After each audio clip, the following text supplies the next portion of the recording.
And I've been seeing other people who don't even care about living for you. You've been blessing them. Well, seemingly, you've been giving them the very thing that I have been praying for. Yeah, we're getting very, very honest today. We're getting very, very real about our feelings and our emotions. Hey y'all, I'm Ajay and welcome back to my channel.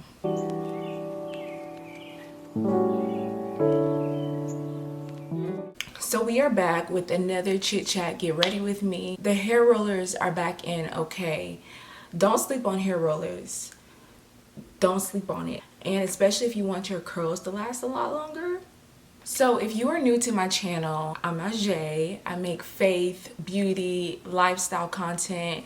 My page is really just a accumulation of me being myself, loving Jesus, looking good while doing it. I like to give real, raw, honest advice while, hopefully leading you closer to Jesus and you developing your own strong relationship with him. So today we are about to do a chit chat, get ready with me again. And today's topic is going to be all about singleness, specifically singleness. And the Lord put this video on my heart and I was just like, not again.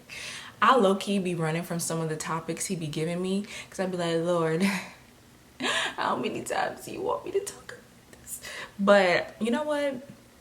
I'm going to continue to obey him. I'll talk about whatever he wants me to talk about for however long he wants me to talk about it, period. So, and people get weirded out when people point out things that they like about themselves, but I really do feel like we all should have a form of self-love without becoming self-absorbed in a way.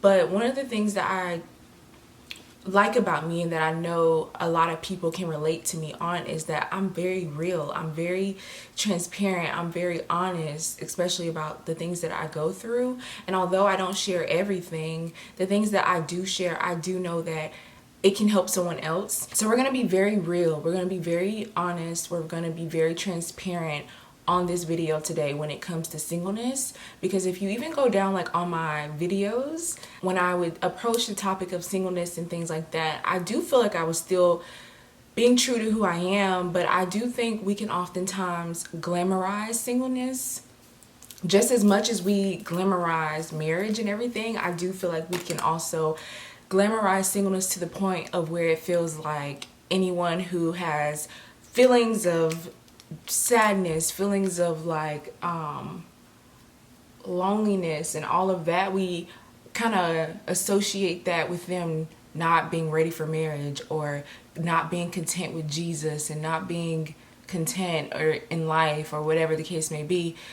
And I feel like I fell in that trap a little bit when it came to how I presented singleness on my channel, and when it came to me speaking about it, I feel like I kind of glamorized it. And let's be honest, we can't glamorize singleness or marriage because both entities have their own hardships. They have their own struggles. They have their own thing. So we can't glamorize one and not the other, and vice versa. Like, there's beauty in both, there's sadness in both. So, but today specifically, we're going to get into just like my real honest feelings about singleness and everything like that. But before we get into that, guys, I got my nails done again. Aren't they super cute?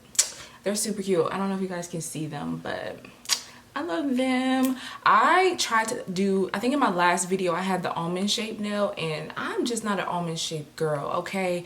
If I do almond shape, they're gonna have to be shaped in such a specific way that I just don't even have the patience to even try it, okay? One of the things I so love about my channel is that we can talk about beauty and all of this stuff, which is so much fun to talk about, while also having real, fulfilling conversation. And that is the essence of this page. That is the essence of my social media. I want it to be fun. I think it's kind of difficult being a Christian girl who's into this sort of space, because it's really interesting, right? Because it feels like the beauty space that we oftentimes find ourselves in, they're always trying to tell us how to do things from the world's perspective, whether that's how to get money, how to know what your purpose is, how to date, and all that type of stuff. And we're in spaces like this, like beauty spaces, the conversation is usually more worldly than it is actually giving you sound advice. Love this space, love learning new things like doing your makeup and your hair and all of that fun stuff, but also having fulfilling conversations and conversations that won't lead you astray. And I really do believe that's what my channel represents. And so we can have fun, because beauty is supposed to be fun, okay? It's supposed to be exciting. You're supposed to learn more about yourself, but we also want to have fulfilling conversations. So I just really feel like that's what I bring as well. It's like fun yet fulfilling. Okay, so first things first, I'm gonna start filling out my brows. Your girl got her eyebrows waxed this time, okay? I did make sure I found someone that would not take too much of my eyebrow off, because that really like makes me so mad when they wax or thread your eyebrows and they take way too much off. So I'm still growing back some of it from when I got them waxed and someone took way too much off, but that's okay. I'm gonna take my NYX eyebrow pencil and I'm just going to fill in my brows wherever they're a little sparse. Usually, if they weren't waxed, I would be drawing, you know, lines and really trying to fill those in. But since they are waxed, I'm just going to go through and just, as you can see, draw little lines in them to make it appear fuller. I do draw like a little line at the bottom because that really helps me create the shape. But honestly, I'm gonna be honest, when it comes to filling in my brows, it really doesn't matter how I technically fill them in, because once I apply that concealer, it's gonna line it up in such a way that it doesn't even matter. So you can use your own discretion. But okay, so let's get into the topic of singleness and let's so be honest. Like, I just want this to be the most honest, for real video. Before, when I was younger, I was really that girl that was not really like looking forward to marriage or anything like that. I was really the girl that just wanted a boyfriend. Like, just give me a little boo and I'll be okay. Like, marriage, like I was so focused on my goals and like moving to California and like becoming this like whatever, that I was not thinking about marriage. I'm gonna be honest, I was not really that girl that like planned everything out. Like, of course I, you know, would envision things, you know, and want certain things, but for the most part, I honestly thought that I would get married like so much later in life. I thought, like, for me, the only thing I really desired was like just maybe a boyfriend, you know? But my mind growing up was never on marriage. Like, I know there are some girls who have been wanting to be married ever since they were a little girl, and I think that's the most beautiful thing. And there were parts of me that did desire that, but for the most part, I was so caught up in like my goals and dreams that I just was not even thinking about that. Cut to 19 years old and I give my life to Christ, and that was like 2017. And the more I walk with God, the more I desired to be married. It was just like something in me, right?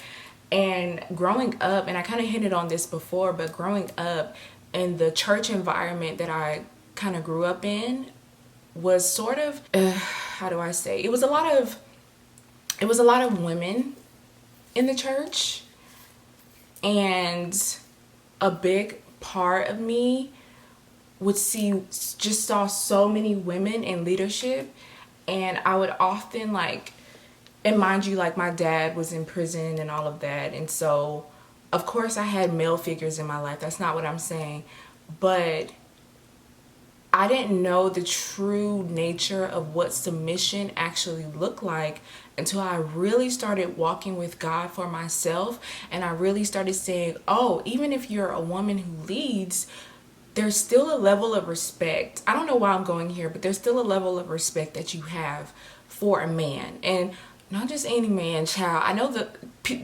some Bible thumpers would like to try to beat you in the head and make you think that you're supposed to honor and revere every single man on earth, and that's just not the case. But a true godly man, yeah. So that's that's really what God just started showing me, like more and more and more the more I walk with him. And it really made me desire the right things in a man and not just look for, I guess, oh, I just want a little boo, I just want a little boyfriend, someone to keep me company. No, I really started to desire a godly man, and not even that, I started to take my virginity so much more serious. And that's why I say, even if people are virgins, please don't think that they're just so pure and all of that. That kind of notion of just because you're a virgin, you're pure and all that kind of stuff, girl, please. There are plenty of virgins who are doing so many other things that they're not supposed to be doing. And just because they haven't done that specific thing, it's like, oh, but I'm still a virgin. Like, no. So I really, really started to hone in and take my virginity so much more serious and actually see the beauty in it. I always saw the beauty in it, but I was kind of like over it at the same time. But walking with God really made me see the beauty in my virginity. It made me see the beauty in how he made men, and it made me just respect the whole thing. So through that, I started desiring this strong desire to be married. And obviously when I was 19, I was nowhere near close to being ready to get married, but the desire was still there. And I feel like as God was preparing me to be a bride for him, I was naturally becoming a bride for my earthly husband, whoever he may be. Yeah, I just wanted to give a little backstory of where that desire really started for me. And so through the years, I would see these videos of people saying, it'll happen when you least expect it. It'll happen when you're so, focused on the Lord, and you're just, y'all. I got so sick of hearing that. I'm like, y'all, like, okay. I get it. I get it. When you're focused on other things and something comes to you, it's going to feel like, whoa, I took my eyes off of it and it happened. And I'm not saying that it's not true, but I feel like that created this level of perfection inside of me that wanted to be perfect in order to receive this part of life. In order to be married, I felt like, well, I need to be perfect, right? I need to get all my ducks in a row, and I need to, because we hear so many times, you need to be content. You need to be, and like I said, in the beginning, there are videos on my channel when I would talk about the topic of singleness, and I would say things like that, those sort of like Christian cliches. And they are very much so real. Like, I truly do believe that we should be content with the Lord. But should we be content in order to receive marriage? I feel like that's where we oftentimes start feeling like we have to be perfect with God, or we feel like, I need to prove to God that I don't really want a relationship so that he can send me one. All of that brings you so much confusion and stress, and you really develop this spirit of just perfectionism, and you're trying to reach this level of, I guess, success in your singleness, to where now God will finally see that you are ready. And when I tell you that singleness is not linear, it's not like, I'm single and I'm going to be super content, and as I'm super content, the Lord will bless me. That is where perfectionism kicks in, and it gets really weird. And that is another way to start idolizing marriage as well, right? Because even though, I'm trying not to think about it, so much so that you start trying to be perfect in order to receive it. The weird things we do. And the reason why I say that it's not linear, because like I said, I feel like we oftentimes think it's like this is singleness, and this is when you'll get married. And it's like, all I have to do is be perfect, walk in the straight and narrow line, and I will get there. The Lord will bless me. And it's like, girl, your singleness is like this, and you're going to be super content on some days, and then some days you're going to be like, God, where is he? Then you're going to be super content on some days, and then you're going to be like, oh God, but when, what are you doing? When is it going to happen? And you're just going to go up and down, up and down, up and down, up and down. Now, there are some people that you have the gift of singleness, right? What is the gift of singleness? The gift of singleness is that you truly are like, I don't care if I get married. It's cool if I do, but if I don't, okay. That is a gift to be single. And I see that as such a amazing, beautiful thing, right? I really do. I have people in my life who are like that. And then I be feeling like I'm the complete opposite. I'm like, Lord, listen, I love you. I love our relationship. But you said in your word that it's not good for man to be alone. That's what you said. So that notion that both marriage and singleness, it's a gift. But we can't make people feel bad for desiring to be married. Like, that's just not right. And I hate that growing up in the church, I would look at women. It was kind of this unspoken thing that women who, and it may be completely different at your church and when you grew up, because yeah, I'm from the South, but it's either in the South you get married really, really young as a Christian girl, or you wait till you're like much, much later in life. I feel like there's no real in between sometimes, which sucks.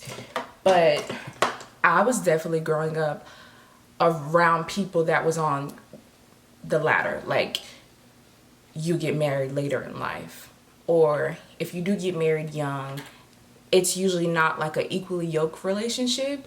It was very rare that I saw like equally yoked, both man and woman are on fire for God and God brings them together and that sort of thing. It was very, very rare that I saw that. Now I mostly see, and I'm talking just like in my personal life. Obviously, if I look on YouTube and things like that, I get to see people, young people who are both on fire for God. They're both equally yoked and they get married. I get to see that more. God really started highlighting that to me when I got saved. And I'm so glad that he did.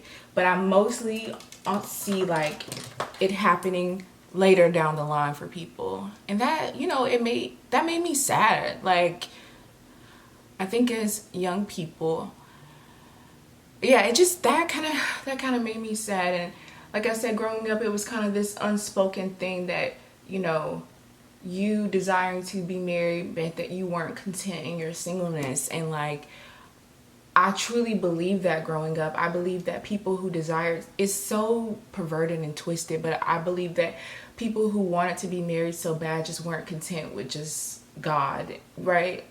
And I feel like there's a side of Christianity that promotes that as well, that because you're desiring this thing that you don't love God enough.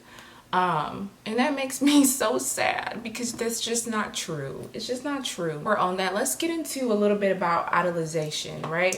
I do strongly believe that you can want something and desire something so bad. And sometimes it can teeter the lines of idolization. There has been many times where I idolized marriage and I really and continually have to like reel it back in.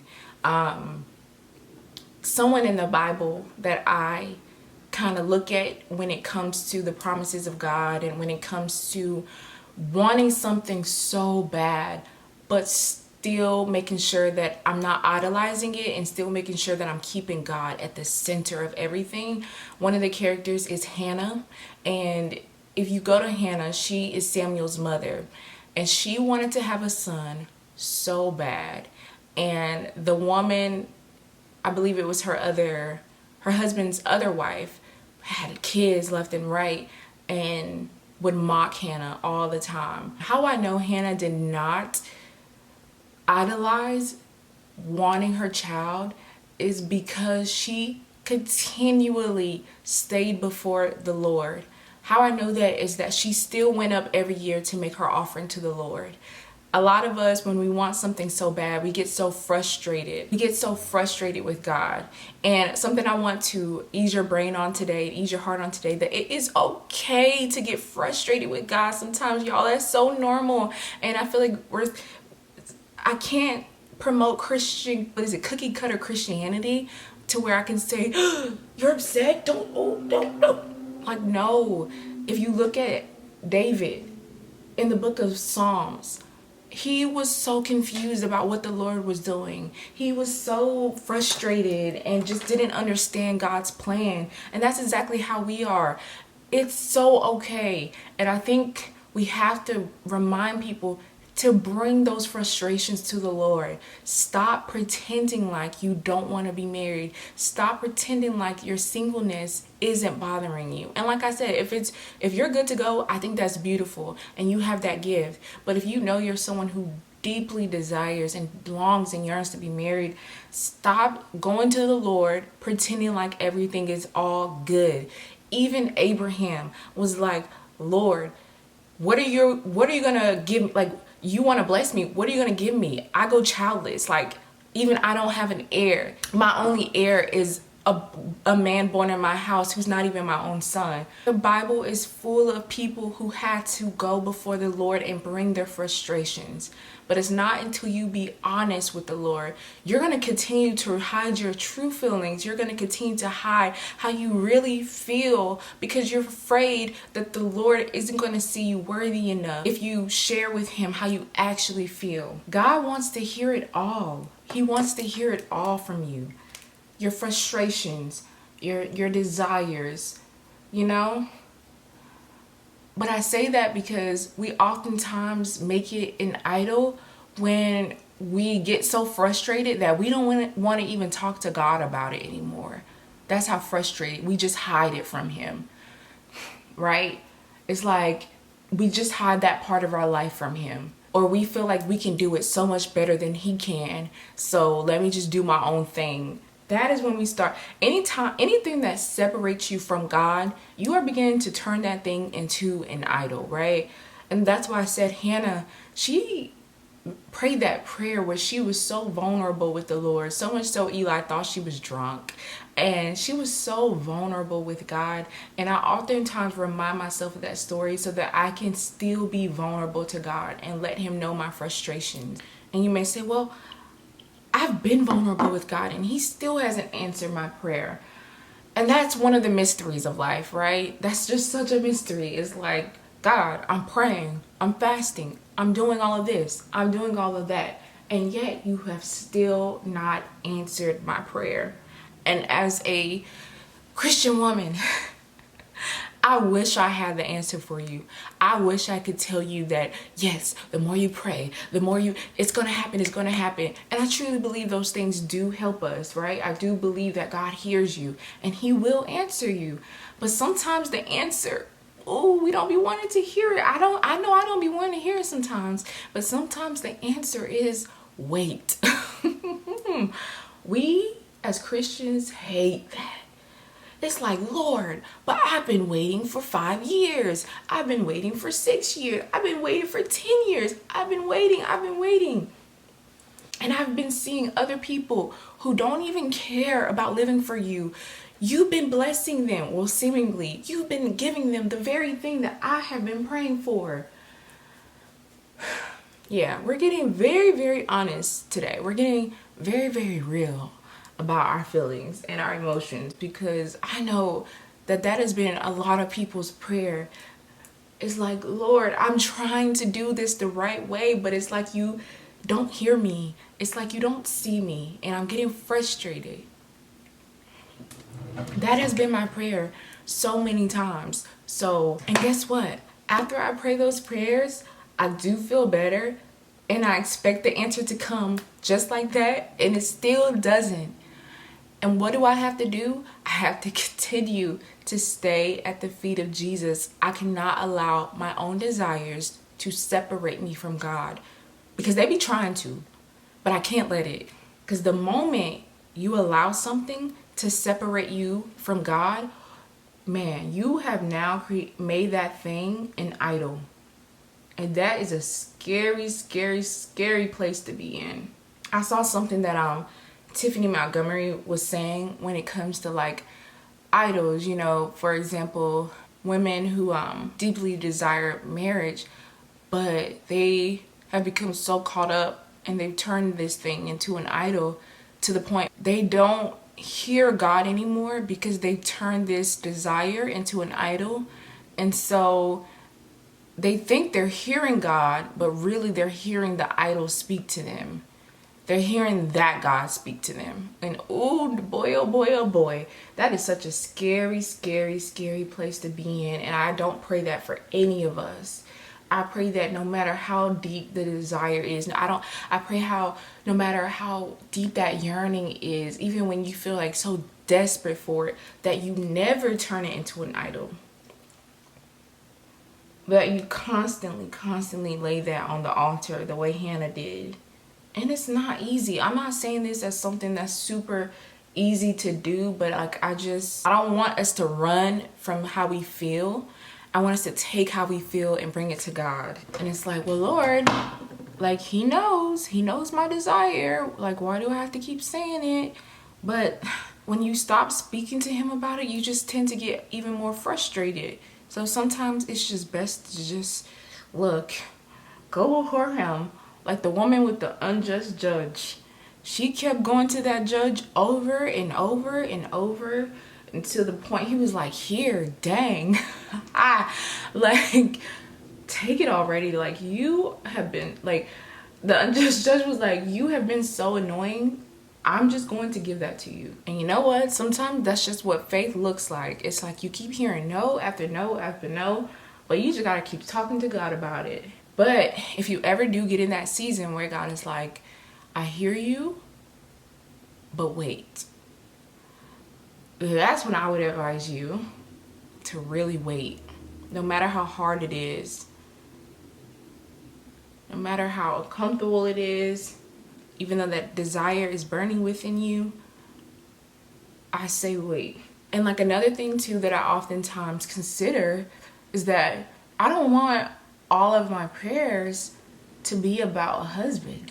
I just feel like that's just doing God such a disservice of who He really is. Like, I'm not going back on everything that I just said. Like, I truly do believe that we should continue to bring our desires before the Lord. But let's also make sure that we're praying other prayers.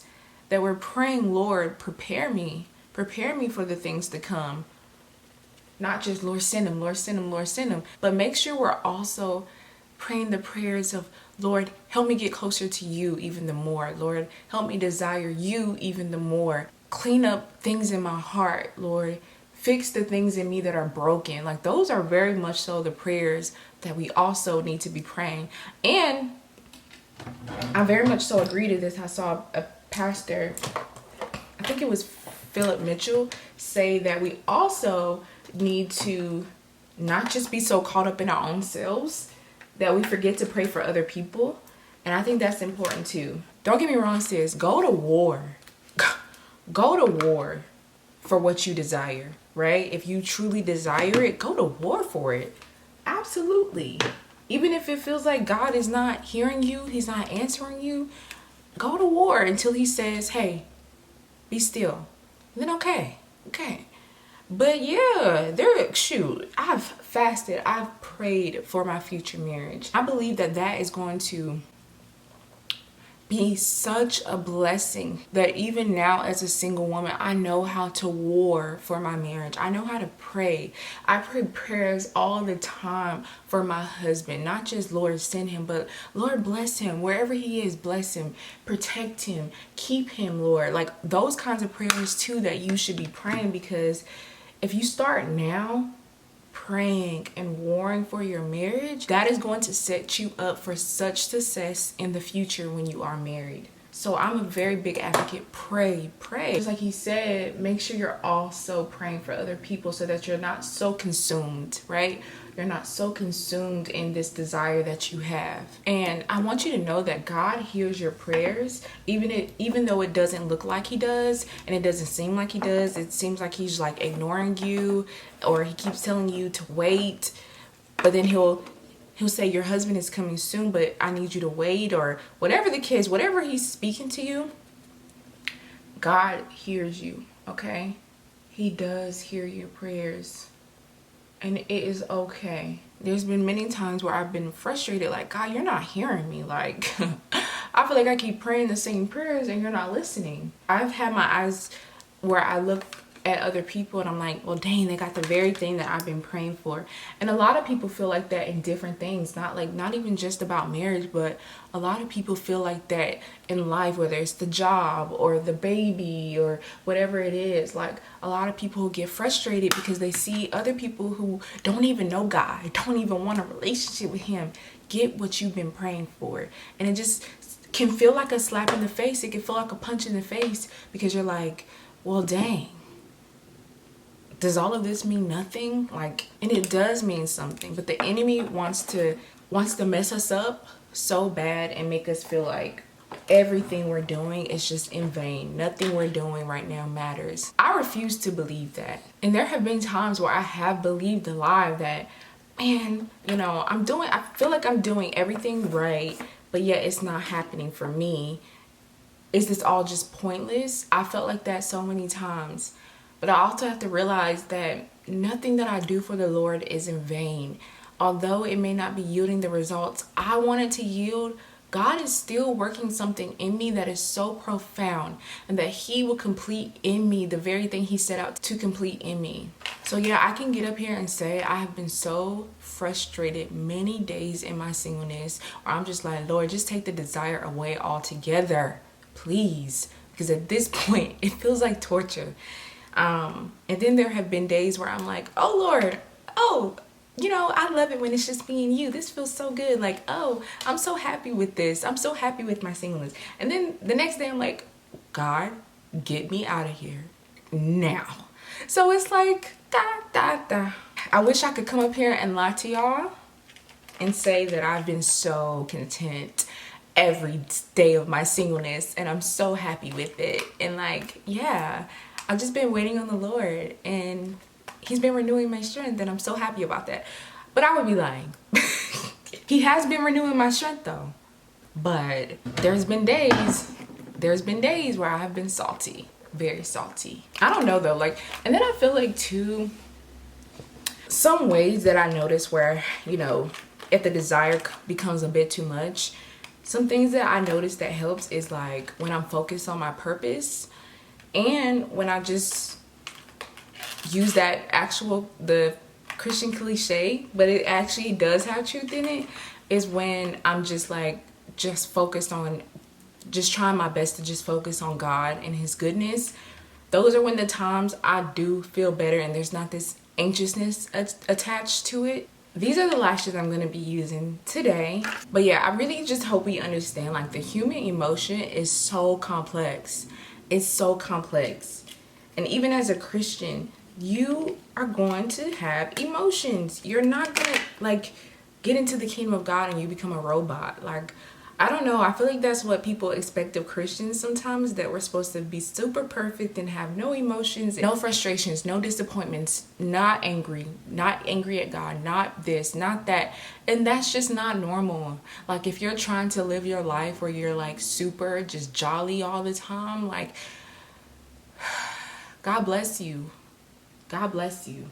And that doesn't mean that we don't have happy times, no.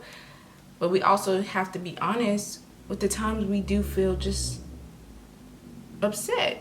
That's gonna be cute. Hey, that's gonna be cute. Hey, that's gonna be cute. They're very natural. Even though I wanted the dramatic lift, I had to get the natural lift. But they're so natural and pretty and just girly pop. I don't know how to explain it. Just very simple and natural and I don't know if I'm making sense. All right, just gonna go in with some blush, my favorite part. I've been liking to contour my nose last lately for no specific reason.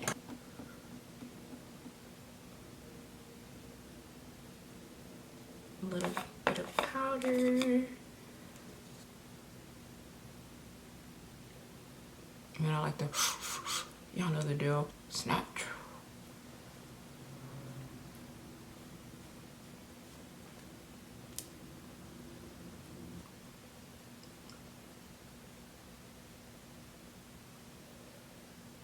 So yeah, I know some people are saying, rather live like Paul and all of that. And that's great. I saw that trend going around, like, I'd rather be like Paul or something like that. And I'm just like, so happy for you. But there are some of us who desire a family one day and who can't wait to be husbands and wives, and there's nothing wrong with that either.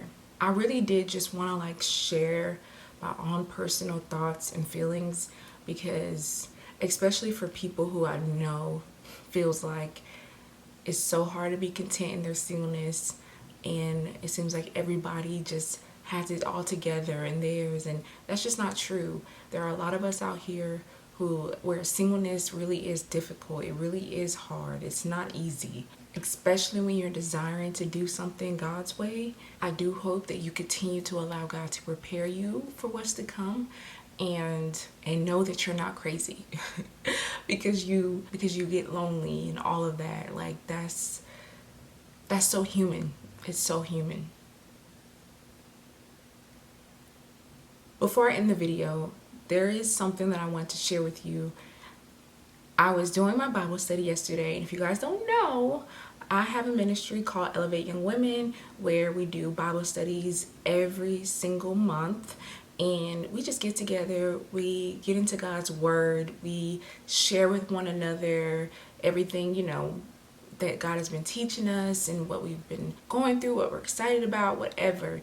We get together. It's a community with different girls from around the world, and it's just been such a blessing for not only them but for me as well. But one of the things we were talking about yesterday at our Bible study was the promises of God, and God had really put it on my heart to share that with them.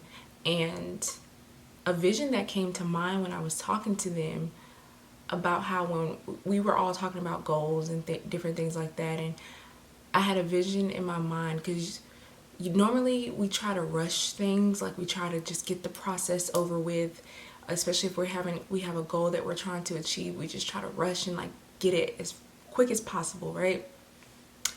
And a vision that came in my mind was, how you're on a walk and maybe you're walking to a certain place, a destination, and you're walking with someone, and y'all are just having such a good conversation. Y'all are just taking in the view. You're having a good conversation. And before you know it, you get to your destination, right? That is how I feel when it comes to the things that we desire and the things that God has promised us. I feel like, yeah, we could do it how the world does it, and we can play the games and we can do all of that. Cool, right?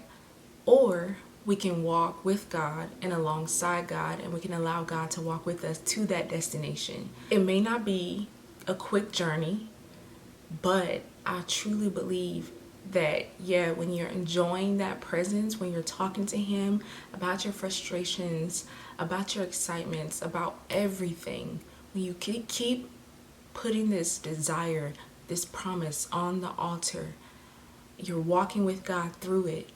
Before you know it, you're going to look up and you're going to be at your destination. And I just thought that vision was just so beautiful, and it's so powerful. And it's not to just throw away your own emotions and just say, I'm just going to suppress my emotions and just pray that God one day does it. No, it means feel all those emotions, talk with Him, walk with Him, just have that conversations continuously, and yeah, before you know it, you're gonna look up and you're gonna be at your destination. And in that, you've done that with God. You didn't throw Him on the wayside and say, forget you, you're taking too long. But you're walking with Him, you're talking with Him, and I pray that it just be such a peace for you that before you even know it, you're there, you're at that place, whether that's motherhood for some, wifehood, fatherhood, I was going to say husbandhood, I don't know. Whatever that looks like for you, I pray that as you stay in that communication with the Lord, by the time you look up, you're enjoying it so much, by the time you look up, you're like, oh, I'm here. I really hope you guys enjoy this. Singleness is hard, man. It's not easy. And I never want it to look like it's easy. I want to always be real and honest with my feelings. Sometimes it's easy, sometimes it's not. I low-key want to end the video with these rollers in my hair because I want to take pictures in my rollers. So that's the end of today's video, y'all. I really hope you enjoyed it. I hope that you just got some things that you related to, that you resonated with. I really wanted this to be just a real honest video that, look, singleness is hard. It is what it is. But I can't wait to see what's in store for y'all in the future. Every desire that you have, I pray that you continue to bring it before the Lord because He cares. He really, really does. I love you guys so much, and I will see you in my next video. Bye.